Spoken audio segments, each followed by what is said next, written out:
Hey guys, my name's Josh Hauge. I'm a senior at UOG and an intern at a small UAV company called EcoFly. This is the story of how I went from not knowing anything about drones. I mean, just look at my first day here. So let's see, I'm 28 years old, I think. So I'm really honored to, be in this internship program.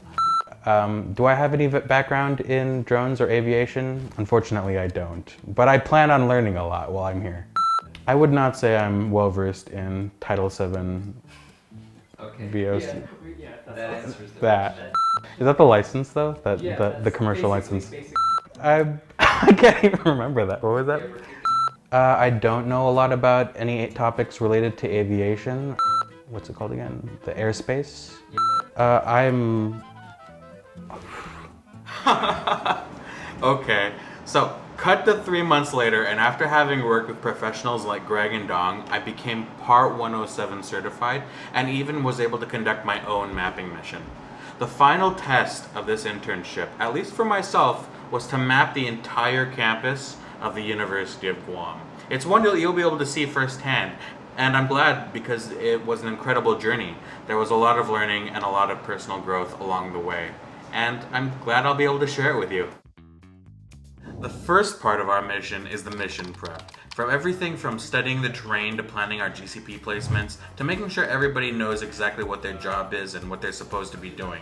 And the reason we do this is because it's extremely important that we go into every job that we do with the plan. We want to make sure we have all of our equipment and all of this stuff is done, because if you don't, you run the risk of not being able to do that job at all. Alright everybody, so we've just gotten done with our checklist. We made sure that we have all of our equipment, our people. Dong and Greg will be serving as the VOs. I am the RPIC today, so we've gotten that squared away.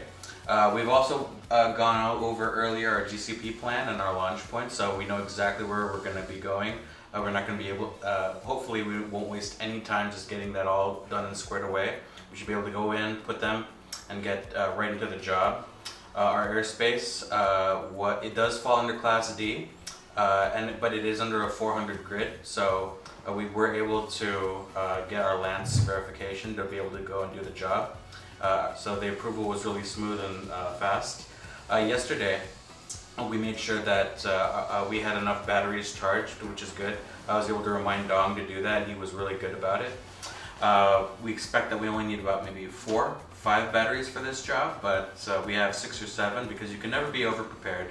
And you don't want that. You don't want to have to find out last minute that you don't have enough batteries, or you want to mid-charge while they're still hot, which is just terrible. Now that we have everything in check, we're going to head over into the field and get to it. So once we arrived at UOG, the first thing that we had to do was place our 10 ground control pads around UOG at the fixed locations we had decided on beforehand in our planning. Now these are AeroPoint2s, which means that they're smart GCPs. This means that they collect GCP data immediately once we start turning them on. And this is good, and it's also really important because it's continuously collecting this data, which is terrestrial data, which means that these pads become fixed points, ground control points on the ground. All right, so that was our last GCP, our 10th one, and with that, we can now get on to our actual official flight. So, stay with us.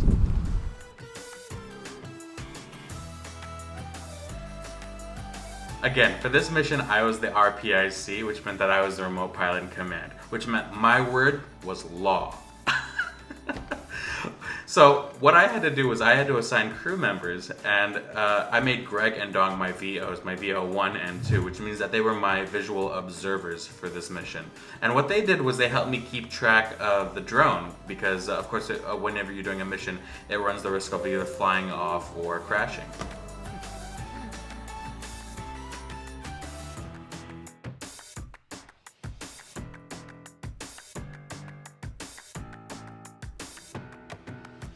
So orthomosaic comes from the Greek term ortho, which means either a square or a rectangle, and mosaic, which is a type of art form.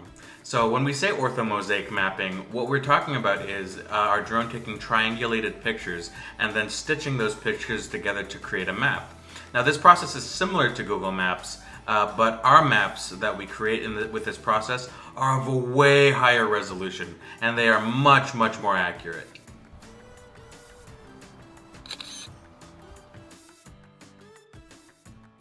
So the Phantom just finished the last inning of this particular mission's flight. It just came back and landed. And, you know, I'd like to use this as a lesson today because while not everything happened perfectly and we got done a little bit later than we thought we would, we were able to finish because of the excellent team I have, Dong, Greg, and of course a special thank you to Alfred for being here. Now, with that said, the last two things that we're going to be doing are our scale constraints, and then we'll be collecting our GCPs, making sure nobody steals them and that we can get that valuable data. Otherwise, see you at the post-processing.